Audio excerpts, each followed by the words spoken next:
Viramgam town પોલીસે બાતમીના આધારે વિરમગામ શહેરમાંથી મોબાઈલ વોટ્સઅપથી જાહેરમાં વલ્લી મટકાનો જુગાર રમાડતા શખ્સને ઝડપી પાડ્યો।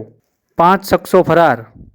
વિરમગામ ટાઉન પોલીસને મળેલી બાતમીના આધારે વિરમગામ શહેરના અલબદલ સોસાયટી જવાના નાકા પાસે જાહેરમાં મોબાઈલ ફોનથી વોટ્સઅપથી ચેટિંગ કરીને જાહેરમાં વલ્લી મટકાનો જુગાર રમાડતા તેમજ અન્ય આરોપી દ્વારા લખાવેલા આંકડાના રૂપિયા 1 લાખ RK આંગડિયા વિરમગામથી મોકલી આપી તેમજ ચેટિંગ કરેલ મોબાઈલ ફોન જેની કિંમત રૂપિયા 5000 તેમજ અંગત રૂપિયા 1500 એમ કુલ મળીને 6500ના મુદ્દામાલ સાથે ફિરોઝ ખાન લાલખાન કુરેશી રહે વિરમગામને ઝડપી પાડ્યો હતો। જ્યારે મોબાઈલ વોટ્સઅપથી જાહેરમાં વલ્લી મટકાનું ચેટિંગ કરતા યુસુફભાઈ મહેસાણા, ઇમરાનભાઈ ધાંગધ્રા, ઇમરાનભાઈ વિસનગર મહેસાણા, જાવેદભાઈ જુહાપુરા, યુસુફભાઈ મોરબી નાઓ હાજર મળ્યા ન હતા।